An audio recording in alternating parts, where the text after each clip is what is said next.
Hey, it's JC1424 once again with NASCAR 07, and in this episode of our season as Hendrick Motorsports, we're going to be completing race 22 of 36, which is the Nextel Cup 400 at the Glen. In the last episode, we raced at the Brickyard for the All-State 400, which we had a special guest appearance in by Rhino GT4, the guy that inspired me to start this YouTube channel 7 years ago, even though I didn't start it until 2015. But yes, he's got a couple NASCAR Let's Plays, NASCAR 2005 and Dirt to Daytona. He's a great YouTuber, and he does a lot of streaming on Twitch. You can check out that as well. But we got Jimmie Johnson, his 6th win of the season in that race, so I don't have to do anything with him for a while. But we do have to keep him in front of Ryan Newman the best we can. Jeff Gordon got up to 5th place, which is the most action and progress we've seen in the points in a long time, even though he's only 3 points ahead of Matt Kenseth. And of course, Vickers is in 7th, and Terry Labonte. You see, that's Terry Labonte in 8th place. He's 250 points back, and Vickers is 249. The real problem in here is, and everyone probably knows this by now, we do pretty good every race. Every now and then we have a bad race with one of our drivers, but we recover from that. But we do pretty good for the most part. Ryan Newman, Greg Biffle, Kurt Busch, and I guess Matt Kenseth as well, they do the best. They do the best every race. So whenever I'm doing pretty good and they're doing the best, they gain a little points, and then a few more points, and then a few more points, and a few more points, until finally it's 200 points. And also, beware, in NASCAR 06 road courses, I could drive without the driving aids. Both of them, Sonoma and Watkins Glen. And you saw that I was able to drive my teammates' cars and the whole team's cars just fine at Sonoma a few races ago. But Watkins Glen, Terry Labonte and Brian Vickers' cars are going to make this race absolutely miserable. And so the title is already decided. Any work I have to do with Terry Labonte and Brian Vickers is going to make this a miserable video.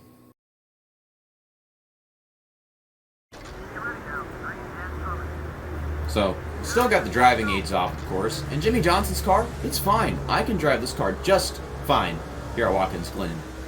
I'm going to go ahead and pass like 20 cars in this first corner, because why would you not do that?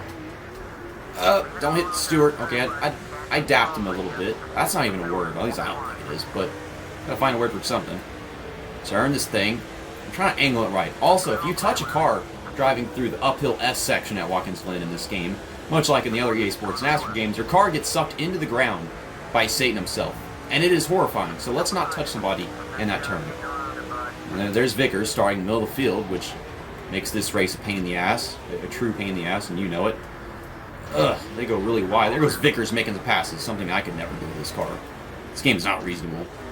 There are so many things that they can do with their cars that I can't, which is, it's blatant whenever I switch to one of my teammates, and we're in the middle of a turn, and then whenever I press the X button, their car just stops turning, even though I was already turning to begin with. Oh, shit! Yeah, I'm trying to pull out from behind him fast enough, but I'm not clear because Vickers on the inside and whatever. But we didn't get a caution, we're okay. Might have been a big mess back there. And there's Newman. Turn, car! God! I mean, whenever you have a good car, it's fine. It's perfectly fine compared to NASCAR 06. 06 was rough. The cars would do weird things after contact with stuff.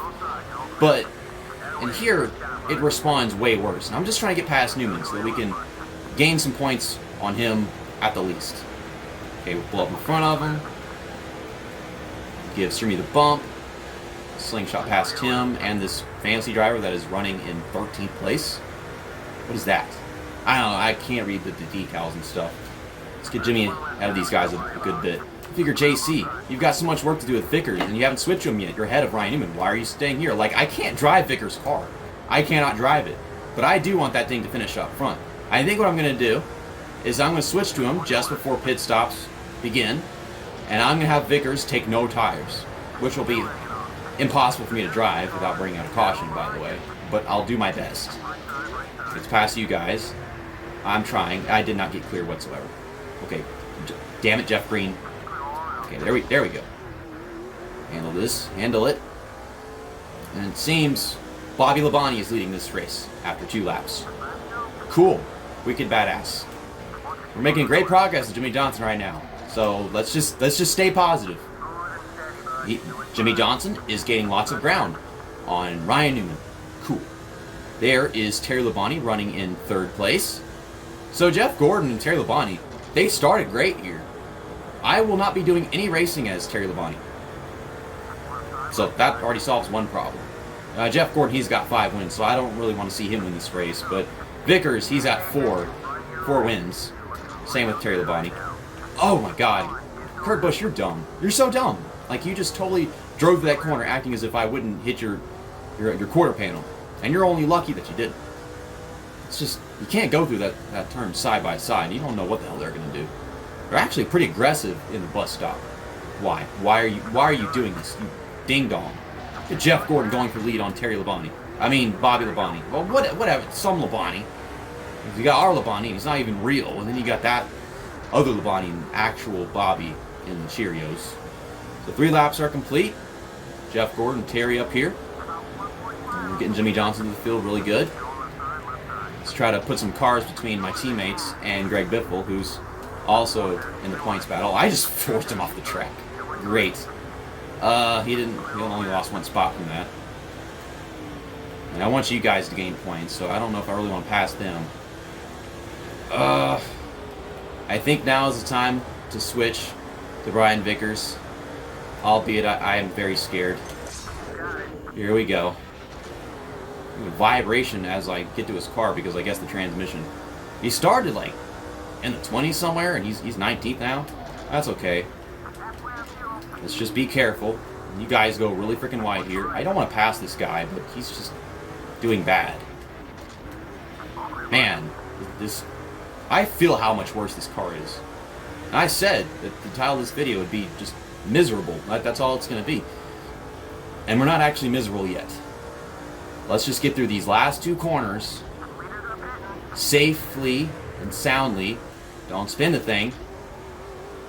I just really feel like I can't do shit with this car. Come on. I have to run the rest of the race with this car, by the way. That's going to suck. Don't speed in, but speed it up. Okay, no tires. No tires. Why is it so hard to get to know? I have no damage. And we'll just add 1 can of fuel. All it takes to make it to the end of this race.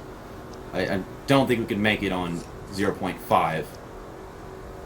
Okay, so yeah, that should do it.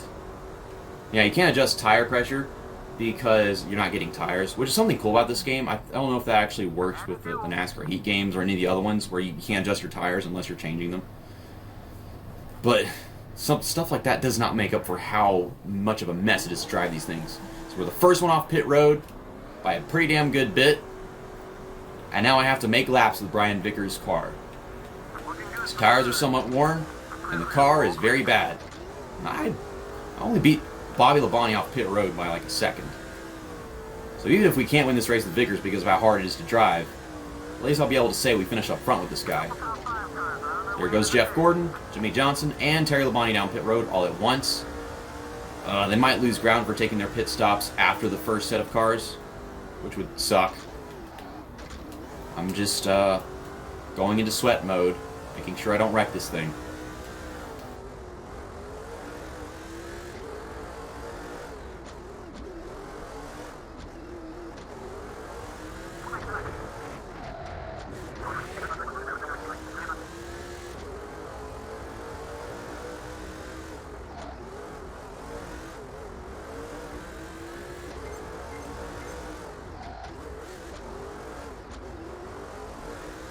I have 1 more lap to go in this race.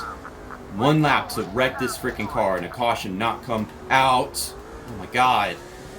I don't know if you guys can see it, but I have to go off the throttle so freaking much and tap it and stop steering constantly going to these tight corners where the car just wants to slide out underneath me so easily. Jimmy Johnson's car had more horsepower and had more grip and all kinds of stuff, and yet somehow this car and also Terry Labonte's is just wickedly loose and more difficult in so many different ways.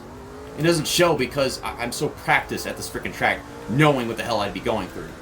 And we're pulling away because I've been going aggressive on the parts of the track where I can, and I have been losing time in turns like turn 1 and the last couple of corners. And of course, a while ago you saw that I looked on the map, see where my teammates are. They're all up front. I think Bobby Labonte's going to be finishing in 2nd place. Although I did see Jeff Gordon was running 2nd after coming off pit road. He got around Bobby Labonte by having fresh tires, most likely. But we did it. We got Brian Vickers' 5th win of the season, and all 3 of my other teammates, they finished up front. I really could not have done anything else with the drivers on my team and Vickers. I could not have passed people with this car. I could not have executed that kind of aggression. I've tried it so many times, practicing this track with my team, because I knew just how hard this track would be.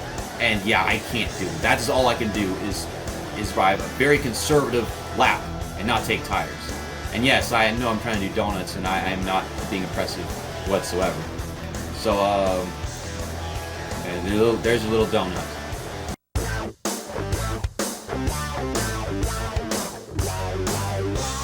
Jimmy Johnson has returned with a large points lead, 105 points in front of Ryan Newman, who finished 14th in that race. We have not seen a points lead that big in ages in this Let's Play. It's so good to see. And then we witness a points shift for the teammates. Jeff Gordon in 5th, Brian Vickers 6th, and Terry Labonte moves up to 7th.